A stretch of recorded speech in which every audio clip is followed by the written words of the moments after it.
पैदा हुआ, दिल्ली आया, दिल्ली वालों ने नकार दिया, अब पंजाब जा रहा है। किस लिए भाई? वहाँ का भगवंत मान अच्छा नहीं लग रहा क्या? चलो तुम ही ना बनाया ना सीएम, तुम ही क्यों हटा रहे हो भाई? क्यों हटा रहे हो? किस तरीके से हटा रहे हो आप बताओ ना। राजनीति से इस कदर गिर जाओगे, किसी के अहमियत छोड़ दोगे। दिल्ली में आए, जेल से आए, का चस्का लग गया है। देखो जेल से इन्होंने इस्तीफा नहीं दिया, जेल से बाहर आए, इन्हें देखा ये पब्लिक का मैंडेट कुछ और जा रहा है, इन्होंने सीएम से इस्तीफा दे दिया, आतिशी महलेने को बैठा दिया। उन्होंने कहा जी ये तो जो पोपट सीएम है, खुद कह रहे हैं एक सीएम पे बैठाने के बाद कह रहे हैं ये पोपट सीएम है। भाई के तरीका आपका खुद ही सही नहीं है। मतलब इनको यह है कि कुल मिला के सत्ता में इन्हीं को बनाए रखना है, दिखाना है जी तो मैं इतना अच्छे काम कर रहा हूँ, केजरीवाल जी बुरे, मतलब भगवंत मान ने जो काम करे वो खराब है, अब ये बैठेंगे तो बहुत अच्छे हो जाएंगे। ये कुल मिला के अपनी राजनीति चमकानी और कुछ नहीं करना है, कुछ नहीं करना है। अब ये बताओ कि अगर इतने ही अच्छे कार्य करे होते तो 11 साल में 67 से 22 सीटों पे आ जाओगे। लेकिन केजरीवाल कहते हैं ना इन 10 सालों में हमने बहुत सारे मॉडल अच्छे कर दिए, स्कूल का मॉडल हो, शिक्षा मॉडल हो, कहा जाए स्वास्थ्य मॉडल हो, और रोडों का भी बात करते हैं, कहते हैं पानी भी अच्छा दिया है, बिजली भी हमने ऐसे दिए, फ्री एकदम दिए दिल्ली की जनता ने, लेकिन हमें नकार दिया। मैडम ऐसा है ना, जनता जान चुकी है, जनता हकीकत को समझ चुकी है, और वो समझने के बाद ही इतना अच्छा मैंडेट दिया। एक मिनट बात करो मेरे से, कौन तेरी भैया चुनेगा किसी को मेल? इतना अच्छा मैंडेट बीजेपी ने दे दिया है केजरीवाल जी को, साफ हो गए हैं, है ना। आप बता रहे थे स्कूलों पे बात हो रही थी, स्कूलों पे बात हो रही थी, इतने अच्छे स्कूल 100% टीचर नहीं है उनके पास। कोई एक स्कूल बनाओ जो केजरीवाल जी ने जमीन से खड़ा किया हो और पूरा बनाया हो, पूरा सुचारू रूप से चलाया हो। पूरे दिल्ली की गारंटी बता रहा हूँ मैं, केजरीवाल जी अब नहीं है, मगर जो अभी विधायक नहीं है ना, मगर दिल्ली में तो हैं। अब आप बताइए कि उनसे पूछिए कि कोई एक स्कूल का नाम बताएं। जितने भी स्कूल बनाए हैं वो उनको मॉडिफाई कराए। मॉडिफाई करने को बनाना नहीं कहते। जितने भी स्कूल है जो शीला दीक्षित जी छोड़ के गई थी उतने ही स्कूल हैं, एक भी स्कूल बनाया नहीं है। जितने कहते हैं ना 500 स्कूल मैं बना दूंगा, 11 साल में एक भी स्कूल नहीं बनाया, एक भी यूनिवर्सिटी नहीं बनाई है। क्या नाम हो भैया आपका? मेरा नाम आफ्ताब नाम है। आफ्ताब जी, आप दिल्ली से ही हैं? नहीं, मैं घूमने के लिए आया हूँ यहाँ पे। घूमने के लिए आए हैं आप? जी। केजरीवाल को जानते हैं? हाँ, जानता हूँ ना, हमारे भाई साहब अच्छे से जानते हैं। अभी दिल्ली में इलेक्शन हुए थे, केजरीवाल जी हार गए, बीजेपी की सरकार आ गई है, कैसे देखते हैं आप? अभी तो चालू है, तो ऐसे चालू मशीन में गड़बड़ी सब लोग बता रहे हैं। अब तो आपको भी लगता है कि मतलब मशीन में गड़बड़ी हो सकती हम लगता है मुझे, हो सकती नहीं, लगता है मुझे ऐसा ही है। मतलब मशीन में गड़बड़ी होना आप सही मानते है, क्योंकि बहुत सारे वीडियो भी वायरल हो गए हैं कि ऐसा मशीन खोली गई है या फिर पहुंची नहीं है टाइम पे। कैसे सुना है आपने, कहाँ सुना है? ये सोशल मीडिया पे चालू है ना मैम, सोशल मीडिया प्लेटफॉर्म पे हर एक चीज़ अपने को देखने मिलती है इस बारे में भी। मशीन को हैक किया जा सकता है? हाँ, किया जा सकता है। इसके मशीन के भी वीडियो काफ़ी सारे वायरल हुए हैं जिसमें आप बटन कोई और दबा देंगे वहाँ पे कुछ और ही जा रहा है वोट। कैसे किया जाता है? ये तो गवर्नमेंट खुद कहती है, विपक्ष के नेता जितने भी, जैसे कि मान ले राहुल गांधी, ये लगातार यही कहते हैं कि ईवीएम को हैक कर लिया। जब उनसे बोला जाता है आप हैक करके दिखाइए तो आते ही नहीं है सामने। तो नहीं आते, बट मैम जिसके पास पावर है वो कुछ भी कर सकता है ना। अभी सत्ता किसकी चालू है? बीजेपी। फिर इलेक्शन हुआ तो बीजेपी जब सत्ता में थी तो कुछ भी कर सकते हैं। जिसके पास पावर है मैम वो तो कुछ भी कर सकता है। वही चल रहा है अभी तो इंडिया में। आपको लगता है कहीं ईवीएम मशीन हैक की गई? जी, मुझे तो यही लगता है। ईवीएम मशीन, एक मिनट आप रुकना, ईवीएम मशीन हैक करके कहीं ना कहीं बीजेपी वो सत्ता में आई है, सरकार से, आपको क्या लगता है? एंकर हैं रोहित सरदाना जी, उनका एक डायलॉग है, भाई साहब सुनते जाना, उनका एक डायलॉग है, मीठा मीठा गप गप और कड़वा कड़वा थू थू। 2 बार जीते, एक बार 62, एक बार 67, तब तक मीठा मीठा गप गप और कड़वा कड़वा हार गए तो थू थू। ये इनके लिए, भाई साहब के लिए। अब आप मैं ये कहता हूँ, जो ये कहते हैं ना कि मशीन हैक होगी, ये हो गया वो हो गया, पहले क्यों नहीं हैक होगी मशीन?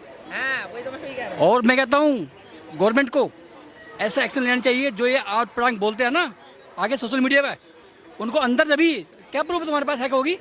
अरे सुप्रीम कोर्ट ने क्लियर कर दिया, सब कुछ कर दिया, कैसे करते हो हैक होगी? जम्मू में विपक्ष के नेताओं से कि आप हैक करके दिखाइए ईवीएम मशीन को, लेकिन वहाँ पे कोई भी विपक्ष वो नहीं पहुँचता है ईवीएम हैक करके। जो मर्जी आवे ऐसे मुंह फाड़ देते हैं। सिर्फ यहाँ की जो आज़ादी है ना बहुत ज़्यादा मिली हुई है। वो गवर्नमेंट कुछ ऐसा बिल लाना चाहिए जो ये आउट प्रैंक बोलते हैं ना, इनका अंकुश लगा जाए इन पर जो है। भैया आपसे एक और सवाल जो है, अच्छा काम कर रही है, मैं कहता हूँ वेरी नाइस। और माननीय प्रधानमंत्री जी बहुत अच्छे काम कर रहे हैं। मुख्यमंत्री हमारे यूपी में योगी जी है, क्या बात है। अरे ये महापुरुष जो पृथ्वी पे आते हैं वो बार बार जन्म लेते हैं। उन्होंने सिर्फ, वो महापुरुष है, महामानव है, उन्होंने जन्म लिया है और इस देश को धार के लिए लिया है। क्या आप मानते हैं सर बीजेपी अच्छा काम कर रही है देश में? मानते हैं? मैम देखो, अभी महंगाई का अगर देखेंगे तुम, तो मैं जब गाड़ी मैंने फर्स्ट टाइम ली थी आज से 10-15 साल पहले, तब जो पेट्रोल का भाव था वो था 60 या 64, और आज कितना है मैम। और खाने पीने के हर एक चीज़ पे देखिए, कोई भी चीज़ लीजिए आप, सादा आटा लीजिए, सादा नमक लीजिए, हर इसमें रेट बढ़ चुके हैं। तो ये महंगाई घटाने की वादे किए गए थे, तो महंगाई क्यों बढ़ी फिर इतनी? अच्छा, वो दाढ़ी कितनी है अभी? दाढ़ी कितना कमाते हो? मैं अभी तो मैं सर ज़्यादा नहीं, 7-8 हज़ार रुपये मेरी तनख्वाह है। मैं कॉलेज करते करते पार्ट टाइम में जॉब करता हूँ। 10,000 मेरे साथ चलो आप। एक मिनट मैं आप यहाँ की बात कर रहे हो, मैं छोटी सिटी से आता हूँ। हम छोटी सिटी में क्या हो रहा है किसी को कुछ पता नहीं है। आप ऐसे कहाँ से आते हैं? मैं महाराष्ट्र में उस्मानाबाद नाम की एक सिटी से आता हूँ, छोटी सी। बीजेपी की सरकार है, कैसा काम कर रही है? नहीं, हमारे यहाँ महाराष्ट्र में तो बीजेपी की सरकार नहीं है, मतलब सब तो बीजेपी की है, बट हमारे यहाँ पे ठाकरे गढ़ बैठा है शिवसेना से। अच्छा, हाँ जी मैम, देश के अंदर कोई महंगाई नहीं है, नॉर्मल सब ठीक चल रहा है। और मैं कहता हूँ अगर बाई चांस कांग्रेस आ जाती है ना, क्या हाल होता है देश का। तो ये जो आठ पटांग बोलते हैं, ये हो गया वो हो गया, अरे आज एक 700 रुपये कमाता है एक बंदा, सुबह जाते हैं शाम को 5 बजे, 700 रुपये दो जी।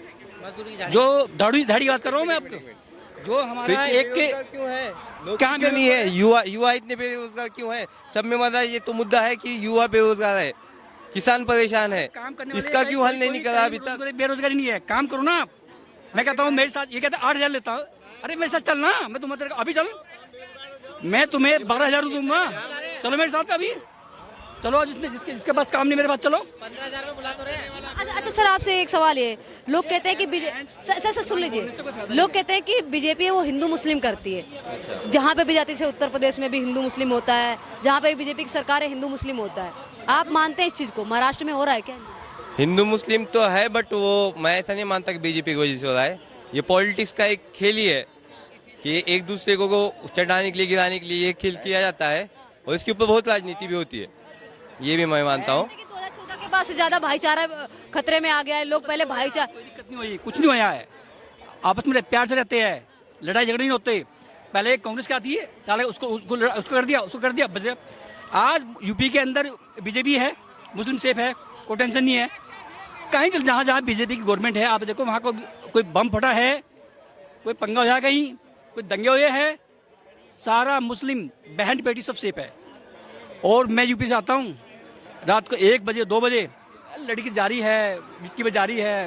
आज ये होता है, पर ये गवर्नमेंट, ऐसी गवर्नमेंट होनी चाहिए हमें, और कोई दिक्कत नहीं है, कहीं टेंशन नहीं है। ये सब आलतू फालतू जो बोलते हैं ना, ये हो गया मुस्लिम, कुछ नहीं होया, क्या हो गया? कहाँ है मुस्लिम? हमारे साथ रहते हैं मुस्लिम, हम मुस्लिम से काम करते हैं, एम्प्लॉय हमारे हैं, हमारे कारीगर है, सब अच्छे रहते हैं, कोई दिक्कत नहीं है। अब जिनको अपनी रोटी सेकनी है वो करो। 1 मिनट रुकना। तो लड़की सेफ है तो इतने रेप क्यों हो रहे? रेपिस्ट को सजा क्यों नहीं दी जा रही है? अभी कुछ अगर एक चीज हो गई, रेप हो गया, उसके 8 दिन के बाद दूसरा रेप हो रहा है, तो इसके ऊपर एक्शन क्यों नहीं लिया जा रहा है? अगर बेटी सेफ है तो रेप क्यों हो रहे हैं? वो भी छोटे छोटे बच्चों के ऊपर रेप हो रहे हैं, उसके ऊपर कार्रवाई क्यों नहीं हो रही है? दिल्ली में घटना ज्यादा होती है अभी तक की, दिल्ली में जहाँ आम आदमी पार्टी की सरकार थी। 5 तारीख के बाद गवर्नमेंट आई है यहाँ पे, और 5 तारीख के बाद यहाँ गवर्नमेंट आने के बाद जो है, मैम जो रोड हल करा थी ना, वो बनने शुरू हो गया है। और ये बीजेपी गवर्नमेंट है, तुम लड़की सेव कर रहे हो, बात है हिम्मत कैसे की लड़की छेड़ता कोई? 45 में निकाल लेते हैं। छेड़ने की बात नहीं, रेप की बात है। रेप हुई, उनको सजा क्यों नहीं मिल रही? ऊपर जाएगा ना करने वाला, उसको सजा क्यों नहीं मिल रही है? अगर रेप जो लड़की सेफ होगी कब होगी? जब रेपिस्ट को तुम क्विकली सजा दोगे। रेपिस्ट को अगर डर ही नहीं रहा तो वो तो बार बार करेगा ही ना। एक और सवाल उठता है बीजेपी की, बीजेपी है वो सबसे पहले जो अवैध झुग्गी बस्ती होती है उन पे सबसे पहले उनको टारगेट करती है। अवैध झुग्गी बस्ती, जैसे कि कोई भी कहा जाए किसी जगह से आ गया और वहाँ पे रोड पे रहने लग गया और उनको आती है बीजेपी, मतलब खत्म कर देती है। कहीं ना कहीं बीजेपी बिल्डोजर चलाती है, उनको टारगेट करती है। अब कहीं ना कहीं ये कहा जा रहा है कि बीजेपी अब दिल्ली की सत्ता में आ गई और दिल्ली में जितनी भी झुग्गी बस्ती है उनको खत्म करने वाली है। केजरीवाल इस तरीके से कह रहे हैं, आपको क्या लगता है? इस बारे में तो मेरा तो कुछ इतनी पर्सनल राय नहीं है, बट मैं ये कहना चाहूँगा कि अगर देश की थोड़ी बहुत तरक्की हो रही है तो ठीक है, बट ऐसा नहीं कि गरीबों को सब इस साइड में कर दिया जाए, उनका भी सोचना चाहिए। अगर तुम गरीबों को उठा रहे हो रोड से तो उनके लिए सेपरेट मकान बनाओ ना, उनके लिए रहने का इंतजाम करो, आप उठाओ, वो भी आपको कुछ नहीं करेंगे, देश की तरक्की हुई, सब खुश हो गए। बट आप जो गरीब जो सालों से रह रहे हैं उन्हें बेघर करोगे तो ये ठीक है? नहीं है ठीक। कह रहे हैं बेघर करना गलत है, झुग्गी बस्ती को। केजरीवाल की बात सुन लो आप, केजरीवाल की बताता हूँ मैं कहानी। अब एक मफलर लो, एक शर्ट पहन लो बेकार सी, मतलब इतना